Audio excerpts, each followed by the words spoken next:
Man, I am excited and honored to get to talk to you guys today just about this concept of kingdom style. And, when Jesus talked about the kingdom, he couldn't really directly define it. He had to say the kingdom is like. So he'd say the kingdom is like a sower sowing seeds, or the kingdom is, one of my favorites, the kingdom is like a hidden treasure. I kind of picture like national treasure, like you got to uncover the brick and then there's a clue back there on where the kingdom is.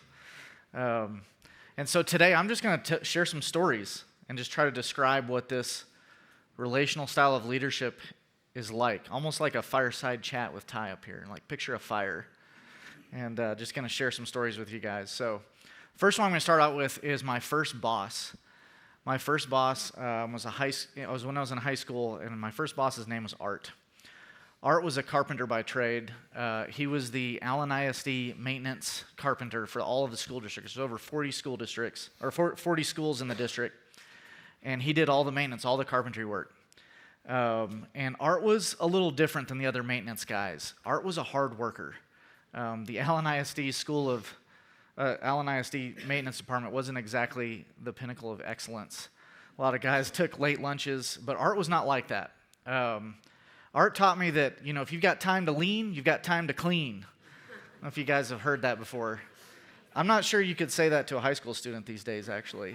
Times have changed a little bit, but he's the one who taught me that. But that's not why I remember Art. We worked hard, we got a lot done.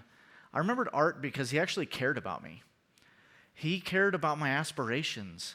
He'd had probably 10 or 11 summer interns before I, came under his care that summer. But he actually cared about me. He knew that I wanted to be an architect one day. And so he would take time to show me about how the building and how the design of the building affected the maintenance department, affected the users. In fact, one day he actually got permissions from his bosses to go take me a few hours on a tour of there was a new elementary school being built in the district. And so he walked around, showed me how the building was built, and he actually cared about me. I want you to think of a leader. I know probably everyone has one that truly cared about you. Maybe before you were the owner, before you were a senior leader in the business, someone who really, it wasn't just signing your paychecks. He wasn't just, he wasn't just there clocking, helping you clock in and out. But he actually challenged you, someone who encouraged you, maybe believed in you before you believed in yourself. Okay, now I'm going to contrast that with another story. My second boss. So I go to college, and I take on the job of a paper route. And I thought, man, this is going to be a great job, earn a little money. This boss was purely transactional. I did the interview with him, and it was like, all right, you got to show up, deliver these papers by 6 a.m. You pick them up at 3 a.m. We're going to pay you this much per paper. I'm going to give you 1 day to memorize the route. I'm going to ride with you for 1 day. After that, you're on your own. And so it was pretty much just everything was on my own. And honestly, I didn't mind that. I'm super independent. So I was like, sweet, I'm going to get to do this by myself. And so I was delivering these papers, and, getting up at 3 a.m. as a college student was kind of terrible. But I was doing it. Took me a couple weeks to learn the route. I was in a new town in Idaho that I didn't grow up in, so it was hard to learn that route. And then one day, it started snowing. And as a kid from Texas, I had never driven in snow and ice. And so my truck, which is a two-wheel drive, rear-wheel drive truck, you guys already know what happens here, it gets stuck pretty much the first snow. And so I called my boss. I'm like, hey, man, I can't finish this route. My truck's stuck. Can you come help me? And he's like, hey, man, you're on your own. I told you had to deliver the papers. In fact, I'm going to have to dock your pay for every paper you didn't deliver on time. And then he's kind of telling me, like, shouldn't you have snow tires? I'm like, oh, thanks for telling me that now after the fact. So I got some snow tires, figured out the route.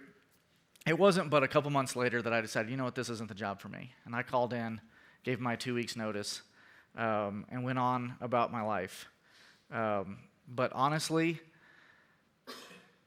leadership that's purely transactional like that will always have a short shelf life.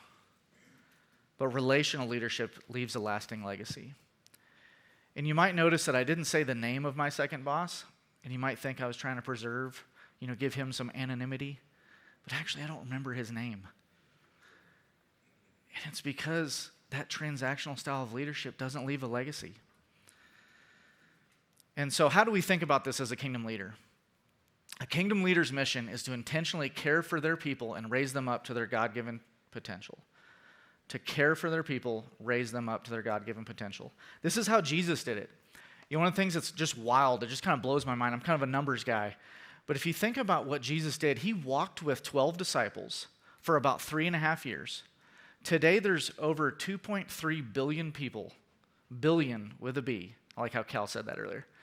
Billion with a B, that profess Jesus as their Lord and Savior. And all that came from 12 disciples, 3 years with Jesus.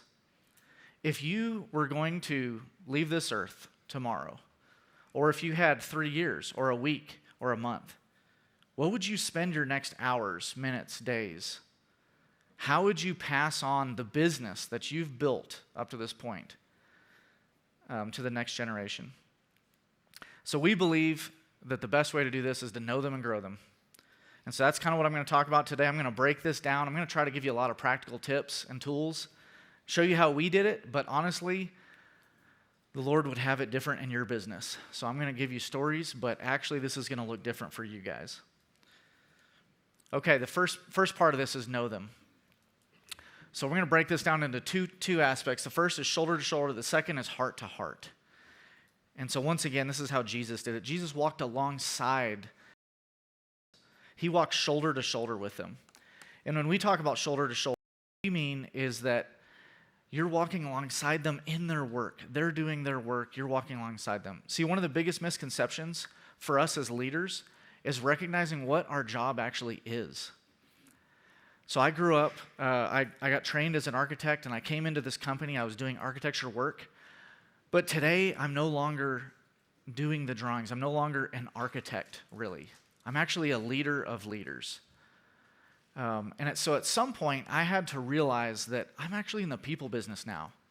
If I spend any time fixing drawings or designing homes or doing any of the things that I did when I first came into the company as an architect, then I would actually be robbing opportunities from my team members. I would be robbing them of opportunities of growth. And so the way we say it here is the work is their mission, the team is my mission. As a leader, the work is their mission, and the team is my mission. So I'm going to give you a quick example. We got a lot of home builders here, so this example is going to really resonate. Sometimes I have to explain it more. I'm going to get to fly through it because you guys know what I'm talking about. But we have a role in our company called builders. A lot of builders call this a superintendent, but their job is to manage the construction and the schedule. And end of the home, when the home is built, they actually do what's called a team walk. And this team walk, they all get together, all the builders get together from the entire region, and they blue tape it, right? They put blue tape on all the things that are wrong about this home. Okay, so they're really trying to make sure it's presentable for the homeowner so that the homeowner walks in and there's actually nothing the homeowner can find wrong with it. And we have a leader of these builders. In our company, the leader of the builder team is called the CM, or the construction manager. And the CM is there at this team walk as well. And oftentimes, if the CM's not careful, he will just start walking alongside them and start blue taping everything, right? Just like the builders. But actually, when the CM is doing that, he's actually robbing himself and them of an opportunity to grow. And so really, he might miss, if he's walking alongside them blue taping, he might miss that one builder maybe is distracted by his phone. Maybe another builder is being critical of one of the other builders' work. And it's a growth opportunity for him. Maybe there's a builder who is not seeing and not being detailed enough. They're not finding the things that they need to find. And so when he's sitting there alongside them, he's actually missing the opportunity. And so his role as the CM is to make sure these builders can be the best builders they could be, to raise them up to be the best possible builders that they can be. And so this is what that should look like, walking alongside. And we actually have a GM. So a GM of our region, they're going to manage a construction manager and a sales manager and a detail manager, warranty. And so the GM might be here at the team walk as well. And so his job is to make sure that the construction manager is being the best construction manager he can be, to raise him up. And he's watching that CM walking alongside them, pointing things out and looking for those coaching opportunities. But oftentimes, this is what it actually looks like. Because we all just get caught up in the work, right? And so everybody is just all together. We're all just blue taping it. Okay, I want to bring one more example. So Corey Lusk, he's our vice president of operations. And if you've ever met Corey Lusk, he loves being out in the field. He loves getting out there with the sawdust, and he finds things wrong. When Corey Lusk is in the field, our jobs get better. It just naturally excellence just comes up when Corey Lusk is in the field. But today, Corey Lusk, today in our company, we have around 60 builders company-wide. We have 9 construction managers, 6 general managers. We have 5 construction coaches. All of those guys, particularly the CMs and builders, construction coaches, their job is to bring excellence to the field. So if Corey spends any time today walking homes, making them better, he's actually robbing over 70 to 80 people of opportunities to grow and learn. See, Corey's responsibility is to actually lead the next generation of leaders. He leads 3 area directors, and his job is to make them the best senior leaders that he can be. And the truth is, if we fail to invest deeply in developing the next generation of leaders, then we're not building something that can thrive beyond us. We risk creating a business that revolves around us instead of releasing others. Because true legacy is not what we achieve, but who we empower. So true legacy is not what we achieve, but who we empower. You know, in the last couple of years with Rick and Ron passing, as someone who's been in this company a long time, a friend of Rick and Ron's, an owner in this business, man, I can't be more grateful for their heart and desire to model this for many years before their passing. They were modeling, empowering others. They were always lifting up the next generation of leaders. The fact that the Lord told Rick to knight Cal many years before he passed allowed this to thrive. And Cal was ready. Cal was ready because Rick had been empowering him for years and years and years. It didn't start in that moment whenever he realized that he was sick. And you know, Jesus modeled this. We got to see Jesus working side by side with all of the disciples throughout once again. And so I want you to think about your role as a senior leader or as a leader in your organization. And I want you to think about how you're empowering your team. You can actually see it at this conference. So at your last table talk, and maybe at the next one, does everybody wait to answer until the senior leader answers? That might be a sign that you're not empowering your team. They may be afraid to answer. They want to hear what you have to say first. And so your job as a leader is actually to invite that discussion, to bring the discussion from everybody. But oftentimes we want to control it because you know what? If you've been a leader, maybe you started this business from the ground up. You've done everything in the business, right? And so you know how it needs to be done. And so we just want to control it. But God wants us to release it. In the kingdom, it's kind of upside down.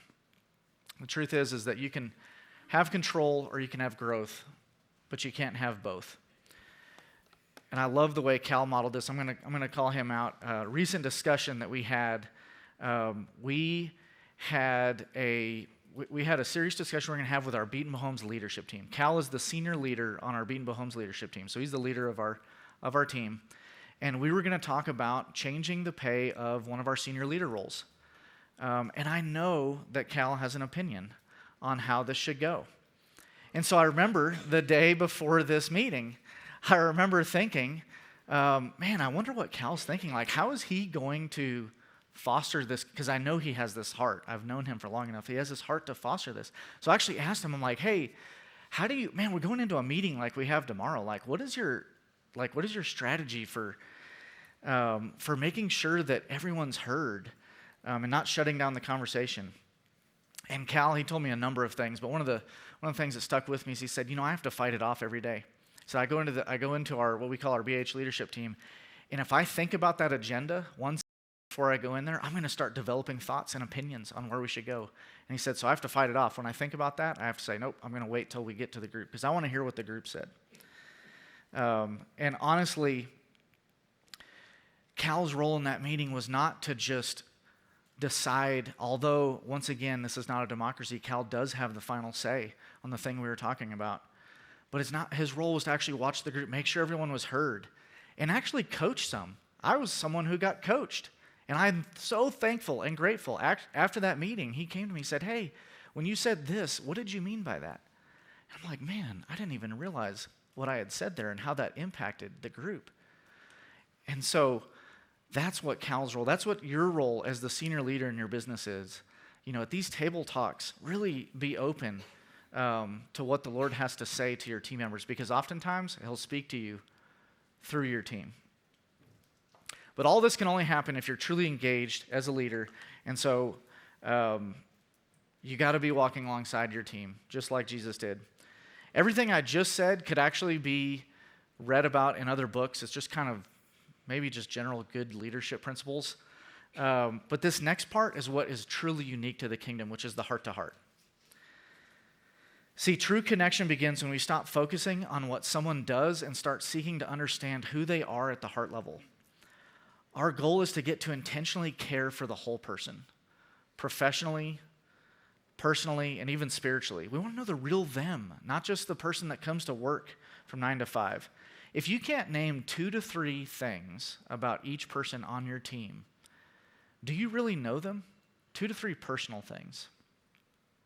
So I lead a handful of leaders. I've got 4 direct reports. One of mine, Mitch, just came back from a 15-year anniversary trip to Italy. It was kind of the trip of his dreams. I got to catch him Monday morning as he came back. I've got another leader who just moved into a new house and has a brand new baby, has 2 kids under 3, which is, man, I remember those days. There's a lot of work there. And then I've got another leader who's actually got 2 teenage daughters, one who is off in college and one in high school. And so I'm getting to learn the future challenges, actually, from that leader. But here at Betenbough Companies, knowing personal things about our team members, it's not out of the norm. And it's because of a lot of things. It's because of this relational style that we try to foster. But one of the biggest tools I'm going to talk to you about is what we call a one-on-one. And for us, a one-on-one is a 1-hour, once-a-week meeting on your calendar with your direct team members. It's relational in nature. It's not just a catch-up meeting. A lot of people I hear, they come to the conference, they're like, yeah, I do one-on-ones with my team. But then when you start asking about it, it's like, well, we catch up on the things that are going on in work and like, have you done this? Have you done this? That's not what this is. This is actually a time set aside purely to be relational, purely to build that trust and relationship with your team members. And this will look different. I'm going to describe some tips on how we've done it, things that we've learned, but this, once again, will look different in your business. So you need to ask the Lord about this. The first tip is that this is about them. So we tell our team members that, man, this one-on-one time is about you. What do you want to talk about? And so it's kind of like having a meeting with an old friend having coffee with an old friend that you haven't seen in a while. Like, are you going to talk about just work? Are you going to talk about personal things? You can talk about maybe some spiritual things. You're going to kind of catch up, right? And you're going to get to know each other's lives, and that's kind of what these are designed to be. Just a relational catch-up time. Tip number 2 is you got to schedule it. You got to put it on the calendar, because nothing says what you value more than what you have on your calendar and the time that you put there. And so if you have the thought, well, I'm going to do these one-on-ones, but maybe Fridays I'll just kind of go around the office and just kind of just pick people out, catch people as they're working. That's not what this is. This is a dedicated time. We actually had, in one of the first Kingdom at Works, we had a Kingdom podcast radio organization come here, and they came here and they heard these talks from the stage, and they thought, well, that's great, but those are those are the leaders of the company talking at the stage. Is it really like this out there? And so they asked us, can we go interview some of your people in the office? We're like, sure, yeah, go interview some people. So they picked some people at random. The vast majority of those people that they interviewed, they asked them a series of questions, but the vast majority of people, their favorite time of every week was their one-on-one with their leader. See, we all crave the relationship with our leader. We actually want to know, we want to trust them, we want them to trust us. And you can't do that just in business meetings all the time. You develop that trust over time with this connection. Which leads me to the next tip. Regular one-on-ones over time lead to a deeper connection. The regularity, it's kind of like the concept of compound interest. If any other numbers people out there, man, I love the compound concept of compound interest. You get to put $5 in every day or whatever, and avoid that cup of coffee, and then you're a millionaire one day or something. I think that's how it works. But that's how these one-on-ones are. You're not going to go if you have not done this with your team members. You're not going to go have a one-on-one and all of a sudden you're getting just super deep spiritual day one. In fact, for guys like me, I'm task-oriented. It takes years. It can take years. So I had the privilege of being led by Corey Lusk, our VP of Operations, for almost a decade, which in our company, we've got a lot of movement. That's actually kind of rare to have the same leader for that long. But God designed it that way because maybe Corey's a task-oriented guy, I'm a task-oriented guy. We took a little more time to develop that relationship.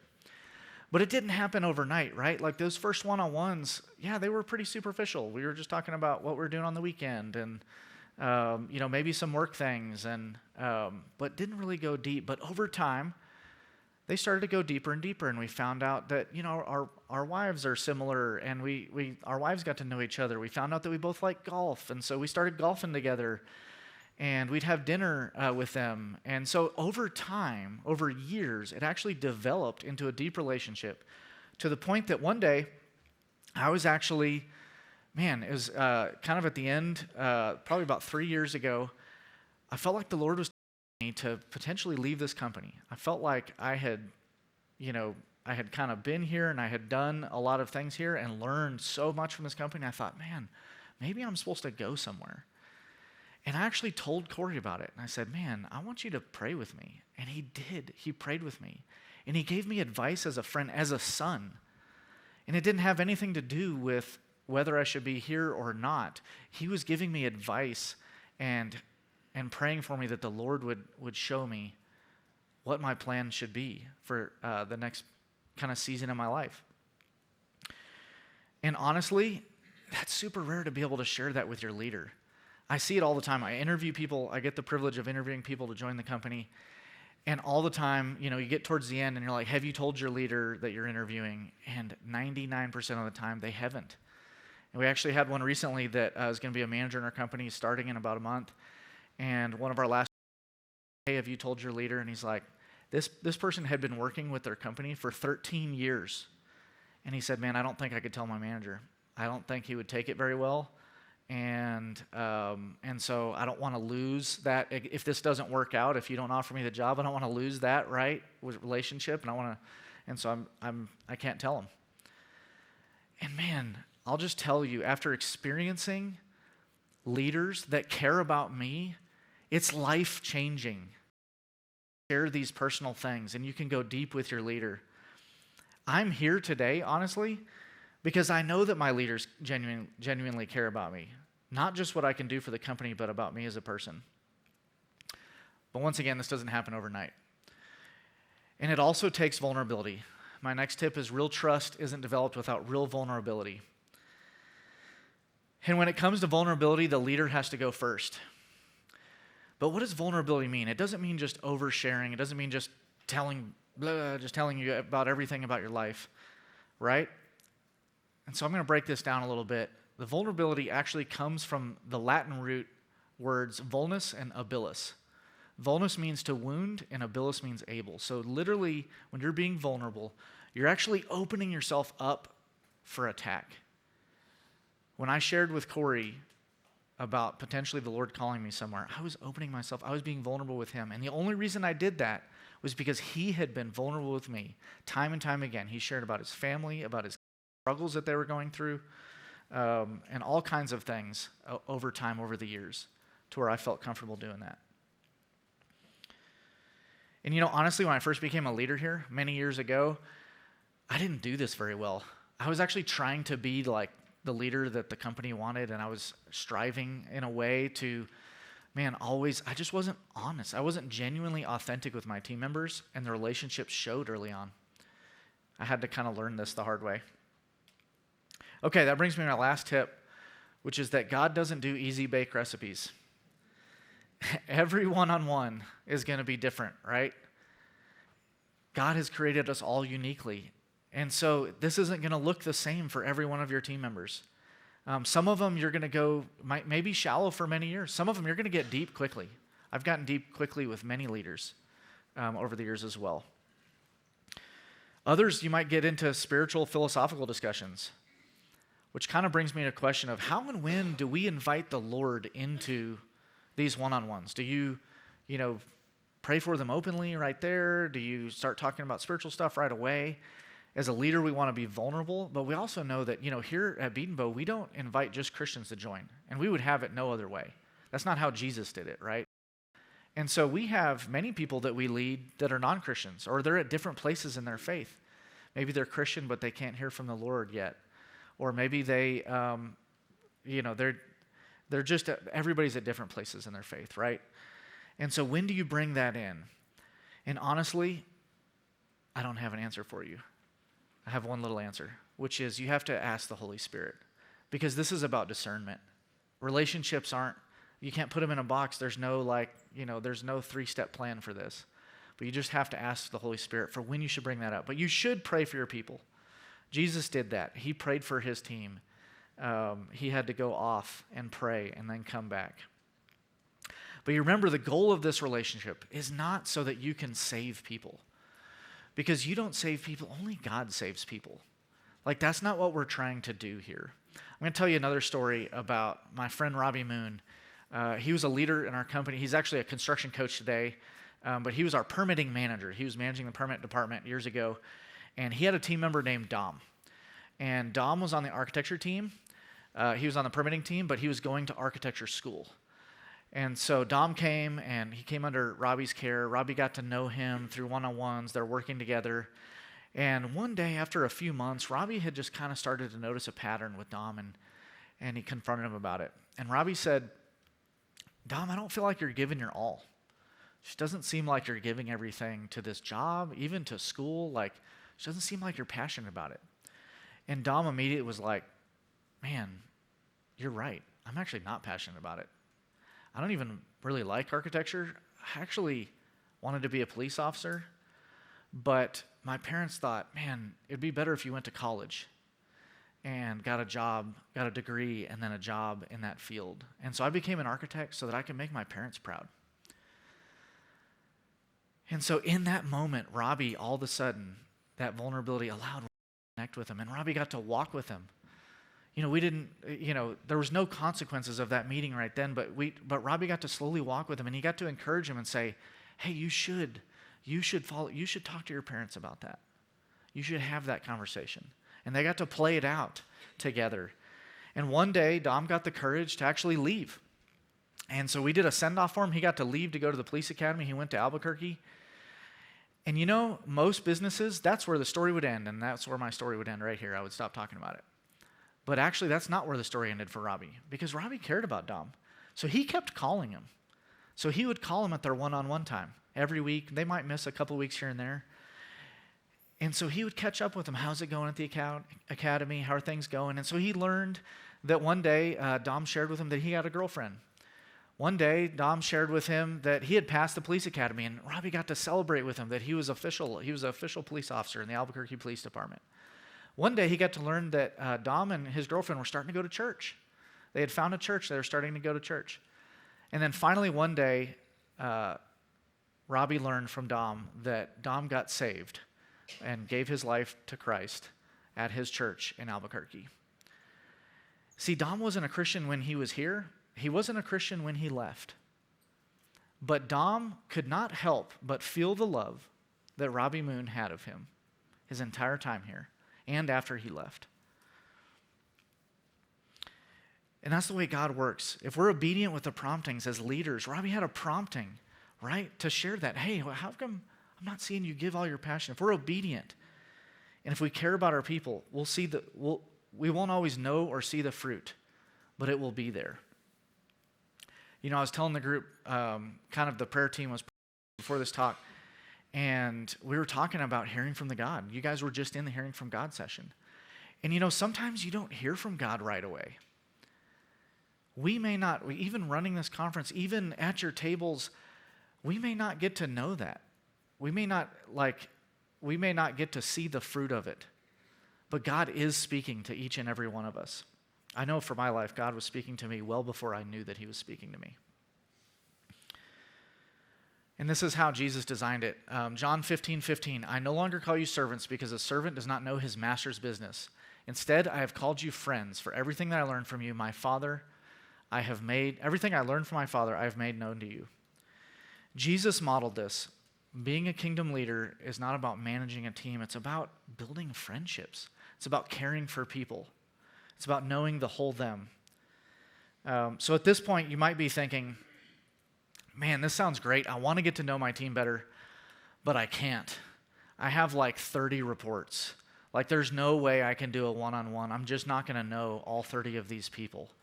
And I would say you're right. You have too many direct reports.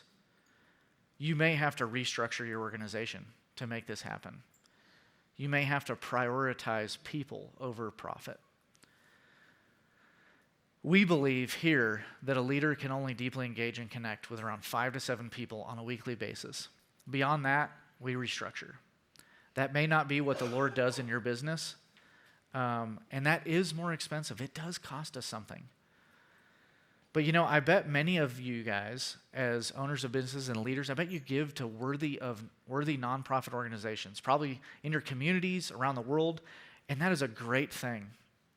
But do you think God cares more about the orphanage in Africa or the people in your company? Or does he love them equally? And so investing in this, invest in your people. Okay, you can see I'm losing a few of you. I've got a few minutes left, so I want to get to grow them and share a few quick things about how we think about growing them. We talked earlier about a leader's mission is to get to know and care for your people so that you can raise them up. In order to raise them up, you have to be growing them, right?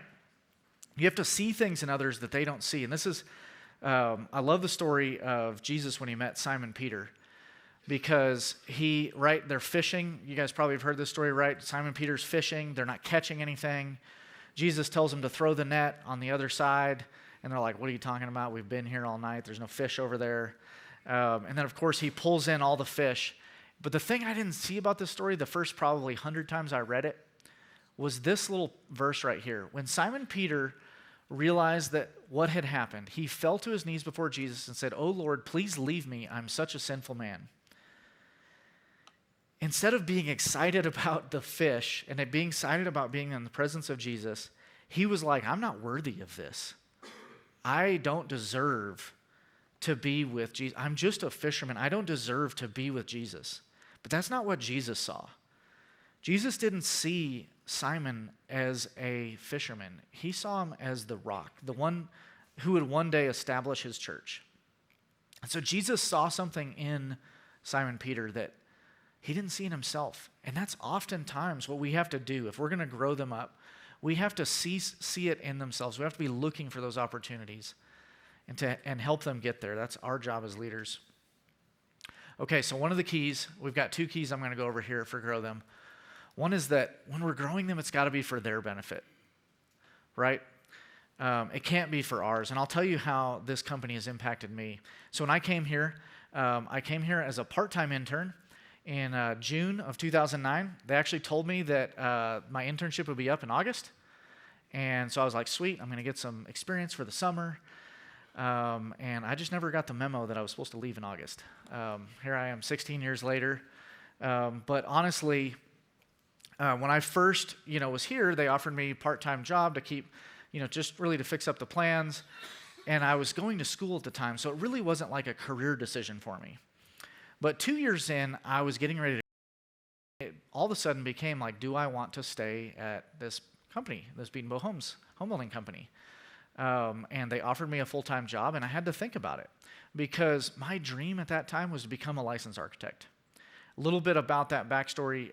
To be a licensed architect, you have to have 3 things. You have to have a master's degree in architecture. You have to have a year of supervision under a licensed architect, and then you have to pass some tests. So I knew that staying here, there was no licensed architect at Betenbough Homes. In fact, there wasn't really a need, by the way. In the architecture industry, you don't need a licensed architect for residential work. And so there's really not a need for Betenbough Homes to have a licensed architect. And so I knew that by staying here, I was kind of either delaying or maybe even giving up on my dream of becoming an architect. And so I had this real decision. I was like, well, but I saw the love. I knew Rick and Holly cared about me. As owners of the business, I was one of 60 employees, and I knew that they cared about me after 2 years in. And I knew that my leader cared about me. And so I thought, I can learn something from here. I'm going to delay this idea of becoming an architect. I'm going to commit to it.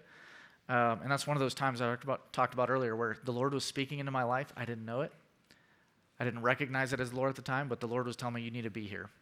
So I stayed, and it was a few years later, after doing one-on-ones and getting to know my leader, that I'm telling him about my dream. Yeah, I'm really, I'd like to be an architect one day, but I just can't really do that right now. And my leader started asking me more questions about, well, what's required? And so at the end of it, my leader, Brett at the time, he actually was like, man, I want you to be able to get your license while you're here. Like, we're going to go see if we can figure this out. And so he goes to Rick Betenbough, and turns out that Rick Betenbough's roommate in college was a licensed architect. What are the odds of that? And he was practicing in Dallas, and a great friend of Rick's, obviously. And so once Rick heard about this, he said, yeah, let me talk to my roommate, Randy. And so got hooked up with Randy Barnett, and I actually got to get my license. And so the truth is that did any of that benefit Betenbough Homes? It really didn't. But it benefited my life. You know what God was doing in my life? God was keeping me here so that I could have a relationship with him. Because see, at that time, I was Christian, but I didn't have a relationship with the Lord. I didn't believe you could hear from the Lord, honestly. Even though the Lord was speaking through me, and the Lord was telling me okay, you need to stay here. And then later on, the Lord actually provided this opportunity. The odds of the founder's roommate being an architect, it's not coincidence. The Lord is working through my life. Okay, at this point in the conversation, you might be thinking, this is just all unicorns and rainbows here at Betenbough. Like, we literally are skipping through the halls, holding hands, and that's what we do all day. I don't know how homes get built. But honestly, this is not quite like that. This is a high accountability environment. We hold each other accountable. And the truth is that truly loving someone means that you will hold them accountable. Think about this. Who has kids in the room? Show of hands. Okay, we got a lot. Okay, you guys are going to relate. I'm fairly new in the game. I've got a 5-year-old and a 9-year-old. But when you have kids, so one of my sons, he's learning how to play chess right now, right? And so I'm teaching him how to play chess. We get to play games together. And do I ever sit around and worry one day, is he going to beat me in chess? No, I don't. That's ridiculous, right? It's ridiculous that I would worry about him beating me in chess. I'm looking forward to the day that my son can beat me in chess. And so why is it any different with your team? Why are you worried that one day they might become better than you? Maybe it's because you actually love your kids. And so you might need to ask the Lord, give me a heart for my people.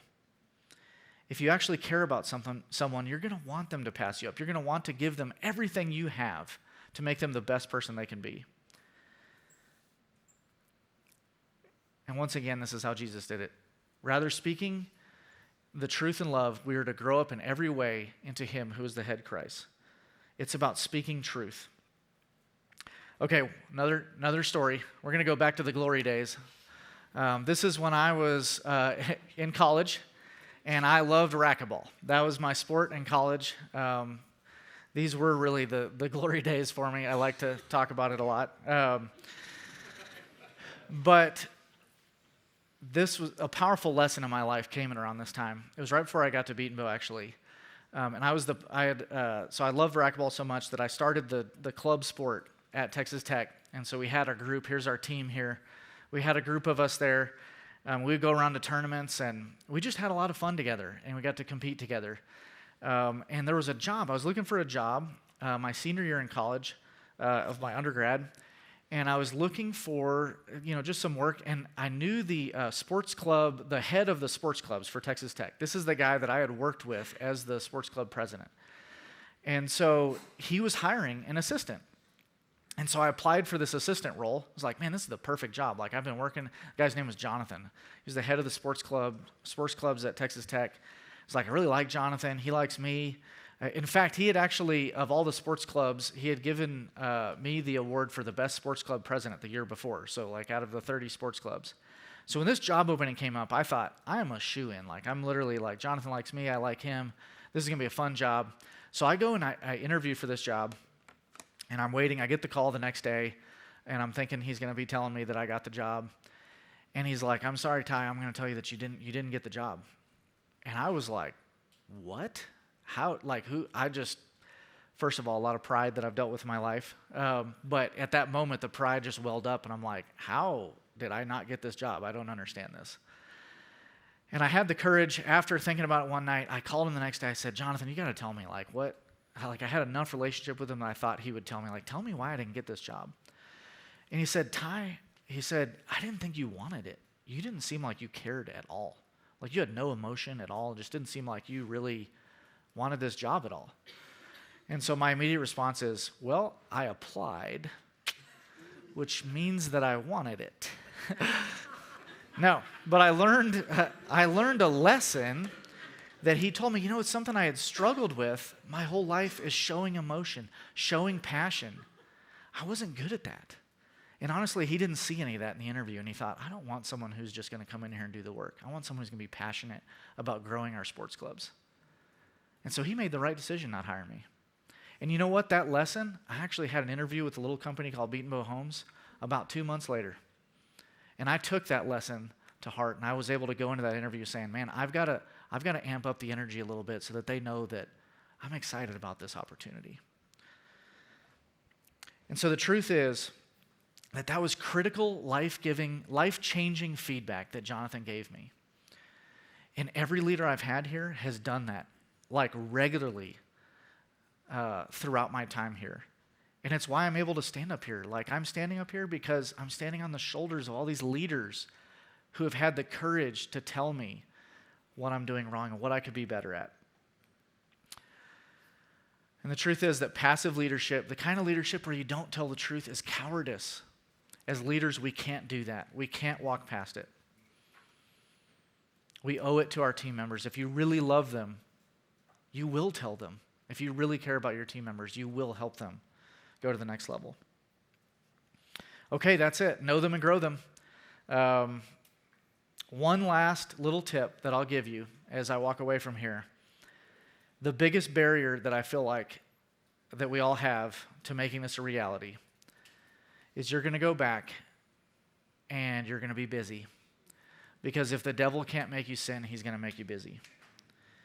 And you can either keep the business moving forward and you can do that deal or get one more sale, or you can invest in the relationships on your team and in your companies and leave a lasting legacy. Thank you, guys.